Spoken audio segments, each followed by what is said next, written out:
you're not a qualified teacher. How do you expect to homeschool your children at home? You don't have any qualifications. You don't have any teaching experience. Surely it's better to give your children to people who know how to teach, who spent years of their lives teaching other children. Surely they are more qualified than you to homeschool your children. Nobody, my friend, is more qualified to teach and home educate your children than you are. Assalamu alaikum, welcome. This is the Raising Mums podcast, and this is one of the short episodes that I do every Wednesday on my Facebook page, Our Muslim Homeschool on Facebook. And so this is going to be a really short episode, but I want to talk about something very important.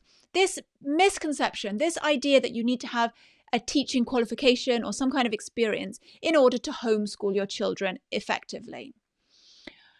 There are some fantastic teachers out there in the world. I've had some great teachers myself, and they were great teachers and they were great people. But none of the most talented, dedicated teachers, no, it doesn't matter how dedicated and talented they were, none of them will compare to the dedication you have as a parent to your own child. You would do whatever it took. If your child couldn't do a maths problem, couldn't grasp some kind of concept, you would do whatever it took to find all the different ways of teaching it, all the different resources. You would make sure, even if it meant staying up late into the night, waking up early in the morning to do the research, to get the information, you would do whatever it took. There is no teacher in the world that can match you for devotion and dedication and love. When you teach at home, it is very different to school. So the teachers at school, they stand in front of the class and they tell the students what they need to know, what they need often to think. When you homeschool, you come alongside your child and you learn with them. It is a very different relationship. You are not spoon feeding them. You are not expecting them to memorize. There is some memorization in homeschooling, but it's not the focus. You're not expecting them to memorize what you've just written on the board. You're not telling them this is what you need to know. This is what is important. No, you come alongside your child and you learn together. You explore concepts together. You discuss things. And you encourage your child to learn and learn how to learn. It's not just about spoon feeding them.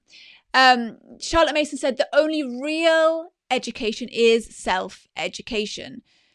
And you might have experienced that yourself. You know, things that you took the initiative to learn, things that really you were excited to learn about. Those are the things that have stuck with you. Not the things that you were forced to learn and that you were spoon-fed and that were forced down your throat as a child. And that really is the art of homeschooling. That is a skill that you will develop as you get older, is finding a way to encourage your children to want to learn this stuff. And that is a skill that comes with time. But I hope that you can see that there's a very different relationship between what a teacher and the way a teacher teaches a classroom, which is standing in front of the classroom, telling them what they need to learn and asking them to memorize it, compared to the mother and the child who sit next to one another at the kitchen table and ponder ideas and read and learn together and are in awe and wonder at what they're learning together. That's why as a homeschooler, you don't need to know everything when you first start, because this is a learning experience for both of you. I think there's this quote by Confucius: life is really simple, but we insist on making it complicated.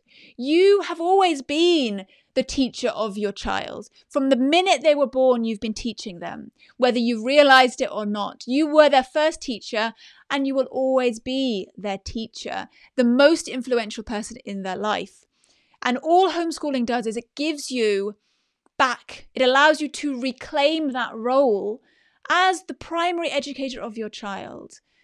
It is a very natural thing that we've forgotten. We've forgotten how to do. But as a home educator, you can reclaim that. And you will benefit, but more importantly, your child will benefit from that relationship again. Sometimes I've got a question here. Sometimes people ask me, okay, fine, I'll teach my child, we'll learn together, but how do I know if they're learning? How do I assess progress? How do I assess their learning? In a classroom, the teacher would give out a test or set some homework, give out a worksheet, and the children would have to fill that out and give it back. That's because in school, they need a way to assess a classroom of 30 kids. They need some kind of paper proof, and that's what's required in a classroom. At home, you don't need that. At home, what would you do to ask your child if they understood something? What would you do to find out if they knew what you taught them? You would simply ask them. That's all you need to do at home. If you're not sure, if your child has grasped a concept, you just ask them. Don't make things more complicated than they need to be. Something else that I want to point out is I do know some teachers who left the profession to home educate their kids. And they have told me, and I've heard this multiple times, that they've had to unlearn everything they learned to teach a classroom of kids, just to teach their 1 or 2 kids at home. It's a very different dynamic. So whilst you may believe that, having some kind of teaching qualification will help you to homeschool your kids, actually, from my experience and my conversations with other homeschoolers, is that it's actually a hindrance, because what works in school does not always work at home. I hope this has helped you to get a better understanding of what homeschooling really looks like. It is not the replication of the classroom at home. That doesn't work. You do not need teaching qualifications to educate your child well. What you need is dedication. What you need is confidence in your own ability. And there are many, many resources online and many groups all across the country where you can connect with other homeschoolers. I do have a homeschooling course. It's called Launch Your Homeschool. And that is specifically designed for those of you who want to start homeschooling, but you don't know how to start. And what I do through my course is I hold your hand and guide you through the process. How to pick the right resources, how to craft a curriculum that aligns with your values, how to set up a routine in your home that means that learning is happening on a regular basis and consistently, how to manage your time well so that you can get all the other things done in your day that need to get done. We have a great online community where we support all the students and families are connected and support one another. We have a book club for Muslim families, for the parents who want to learn more about homeschooling and dive deeper. So if any of that sounds interesting to you, if you are interested in joining that homeschooling course, you need to go to launchyourhomeschool.com and pop your name down there on the wait list. That's launchyourhomeschool.com. Thank you so much for joining me for this very short episode today.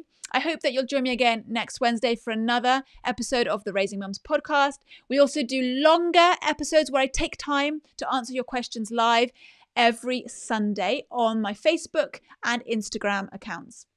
Thank you so much for all of you who've joined me here today. And I hope I will see you again on Sunday, or at the very least next Wednesday. Take care. Assalamu alaikum.